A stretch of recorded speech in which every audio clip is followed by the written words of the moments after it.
So, of course, part of my appearance, not only am I very handsome, but the ensemble I'm wearing is extremely expensive. It's all Joseph Abode, however you want to pronounce it, Aboud. The shirt, it's a suit, and the shoes are Meslon shoes. I'm on the set of this show doing this thing, playing the detective. But here it goes. So I had a discussion with a lady one day, and the lady said, and I told the lady, she asked me, she was shocked to find out I write poetry. She was shocked to find out not only did I write poetry, but I'm an author of a poetry book. Several poetry books, international award-winning books. And I was thrown off by that because how could you not know, like, okay, let's just do this. I am extremely talented. I know you look at me and think I'm just this handsome hunk of man, I'm well dressed, but I'm extremely talented. Before I ever thought about being an actor, I was a teacher for over a decade. Award-winning teacher, actually. But let's not. What's up? Look at my guy Wade. He just purchased Return of the Orgasm. He's always supported me. Wade is my guy. Finally got to be on set with him. I'm an international award-winning poet and author. I'm a champion storyteller. And as you can see, I am a rising actor by some of the things I've done. I really think you have to, whatever your perception is of someone, you have to alter it once you interact with them. You have to alter what it is. And what I mean by that is, like, you meet somebody and you see them, like you'll see me, like, so when a woman said this, when she says, hey, did you write this, and whatever the case may be, she looked at me as being this actor and didn't understand that, and that was an assumption. Just like in Wauwatosa, Wisconsin yesterday, there was an African-American teenager, late teens. He was in the car with two women who were white. And some black people called the police because they thought he was robbing the two white women. It turned out the one woman was his grandmother or his aunt, something like that. And the other one was a friend. They just came from church. They assumed. So you can't assume. You should start trying to assume the best of people, that they can do certain things, or engage them. Engage someone. Say, hey, what do you do? Like, I think John Boss is on here. John Boss is extremely talented. Now, I'm not just saying that because we're cool. He is. If you've ever seen the stuff he does, like he just did Annie. Correct me if I'm wrong. He just did Annie. He travels all over the world doing productions and stuff like that. I mean, I met him, and we were both doing background, and there's nothing wrong with doing background. It's a check. And it's a skill. And I met him, and he's immensely talented. So you gotta engage people. You can't assume or what have you. You know what I mean?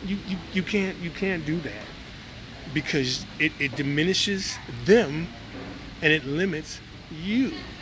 If you engage someone, say, hey, well, what do you do? What are some of your hobbies? Really? I didn't know that. Oh my God, wow. You have to do that. Now, for anybody listening, for anybody watching, for anybody who will watch later, not at the time of this broadcast, I am immensely talented.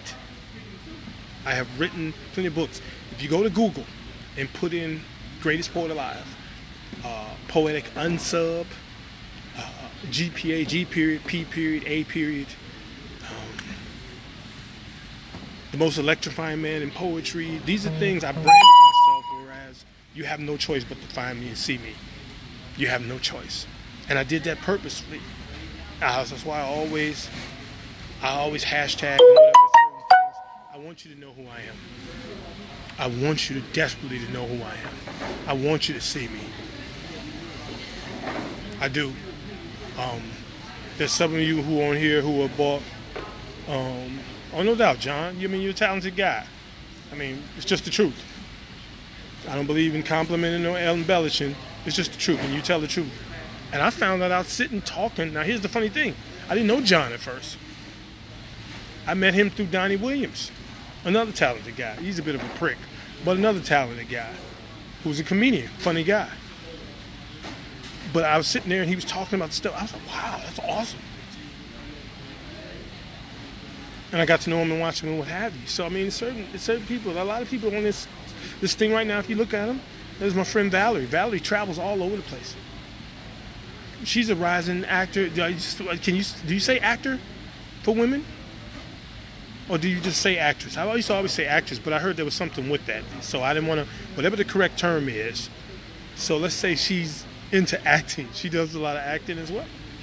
So there are people. My dear friend Angel Simmons, model, author, host. She's got a show coming on called in October 26th. Correct me if I said the date wrong. October 26th, The Other Side of Fear. She's a huge advocate for suicide prevention. Okay? And see, someone might be wondering, well, Champ, why are you shouting out people on your thing? Because that's one of the things. I love shouting people out. I love introducing people, but I love shouting people out. Of course, my friend Wade, Wade is a specialist. They only bring him in on sets for like tactical stuff, and that. So he's different. He's special. But there are people on this thread who are just awesome. And I got to know them. I watched them.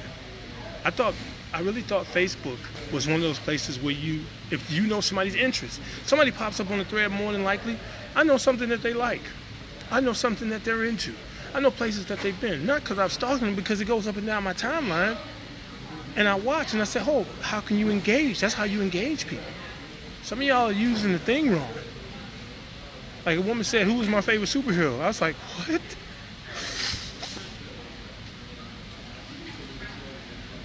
How do you not know that? Oh, you have a dog? First of all, I don't call him a dog. Oh, how do you not know that? Because you aren't looking. There are things in certain people I can look on this thread and I can tell you something about them. I can tell you what certain things they like to eat, tell you places they went. You got to engage. And when you engage people, here's the thing, here's the trick. When you engage people, you close the gap between you and someone else. You close the gap. It brings you closer. Do you know how many people are shocked? You say, oh my God, you know that? Or you knew that? And it brings them closer to you and you closer to them. Even if you've never met them, it's easy to be cool with somebody you've never met them. There are people on the thing I've never met. And we're just cool, and it's a good thing to come on. And it keeps loneliness away. And that's what this whole trick in this life thing is, man, and not feel lonely. So, I just wanted to share that because I was sharing a story on set about the woman who didn't believe I wrote poetry. And I was like, shit, I put out 2 or 3 poems every day, recording it, because I'm in a thing now. I'm in a thing, y'all, and I'm really feeling it. I get an instrumental thing, I really feel it. So, I'm just sharing. I hope you're enjoying them. Hope you're listening and sharing. I appreciate that. Grab you a copy of Beloved. And I'm getting ready to, I'm finna record another poem. I think I'm finna write a poem now, I think. Yeah, I'm waiting on this. I had an audition. And I got called back. I'm not gonna tell you the show, because I've been here before. I'm not gonna tell you the show. But, I'm just doing my thing, man. I'm just doing my thing. Do your thing. Love life, enjoy life, all right? Be safe out there, be your best out there. Take care out there. Peace.